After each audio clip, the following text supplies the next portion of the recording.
is actually great to see so many people logged into this. This is fantastic, and I also think it's sort of indicative of how much interest is in the space. I'm certainly seeing a lot of it here in DC. So. Good evening from Switzerland, and welcome everybody to today's session on rare earth elements. And yeah, we are very happy to have Chris Berry here with us today. He is he's very well-known expert on rare earths. Big news outlets like Bloomberg or Financial Times, they usually call him up when there's some major news about the space or the market, and they ask him about his opinion. So, and today he is with us, so we have the chance to ask him some questions. So I hope everybody has some good questions for him. And that's your chance here today. So, if any of my German friends, wenn meine deutschen Freunde irgendeine Frage haben, dann könnt ihr das auch gerne per Chat machen oder einfach mir die Frage auf Deutsch stellen, dann übersetze ich diese gerne auf Englisch. So yeah, before we start, I just want to really show you some slides here first, just to make a short introduction on rare earths before we give the microphone to Chris. Let me just share my screen. Here we go. So here you can see in a chart comparing some rare earth companies, and also we have the FunEck rare earths ETF here in green. And you can see since Christmas of 2019, the rare earth space, many companies, they have been moving up, but really from November of last year in 2020, that's when the things really got starting here. We can see many companies are booming. The share prices, they increased very much. We can see here in purple, that's MP Materials, the former Molycorp with the Mountain Pass mine in California. They are leading this group here. They are up 217%, and they have been up all the way almost 380%. Linus, they also have a market cap of around 4 to 5 billion US dollars, I believe. They're up 205%. Energy Fuels, also a US company, with a market cap, I believe, of 700 million. They're up 184%. We also have Commerce Resources here in blue. That's where you see the wild swings in the beginning.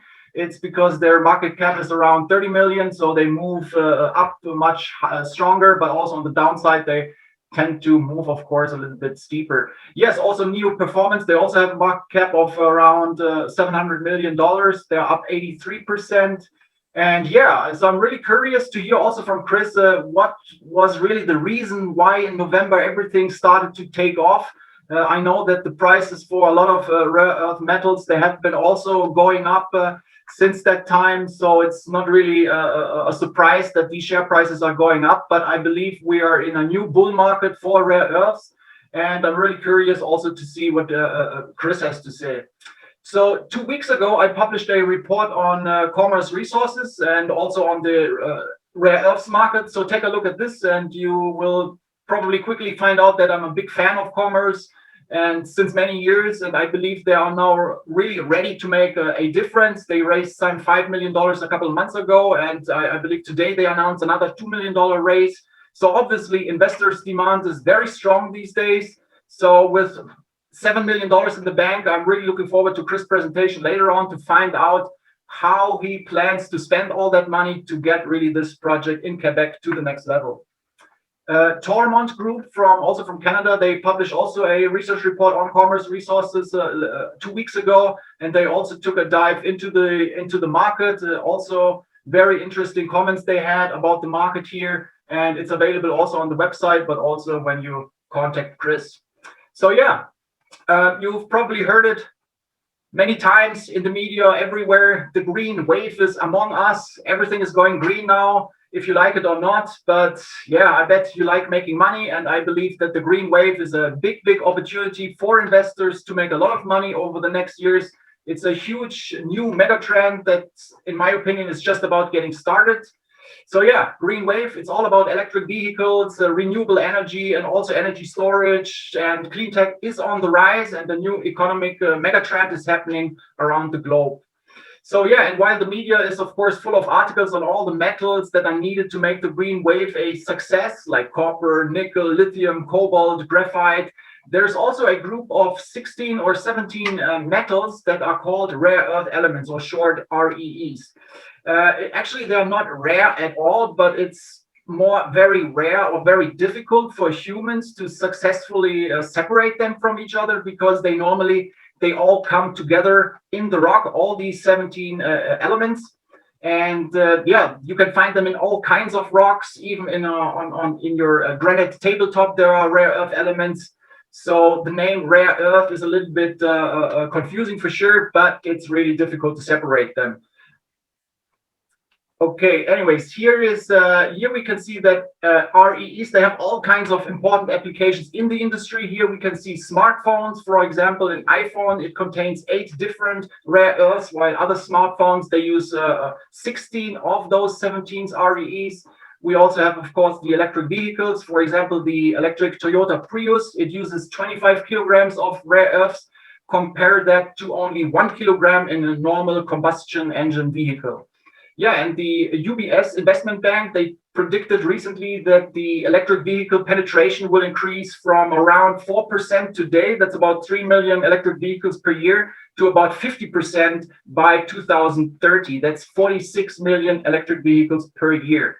So, and during this time, until 2030, the UBS, they expect that the global demand for REEs, they are going to triple from the current demand levels. And here we can see a chart from UBS, which shows a lot of commodities which are necessary for electric vehicles. So if we go 100% electric vehicles, then we need a lot of lithium, cobalt, we all know that. But on ranking number 3 is rare earths. And you can see 655%, the demand is going to increase. That's 7.5 times of what we have right now. So a lot of new supply is needed. And that's really the crucial problem of rare earths, is that the supply is really controlled by China. And there is not much supply around in the Western world. Here you can see how really the EV penetration is going to go into the world over the next years, and how steep it's expected to be. Here we can see the demand.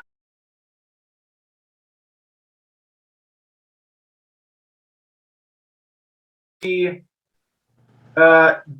demand from electric vehicles. So it's really going to take off.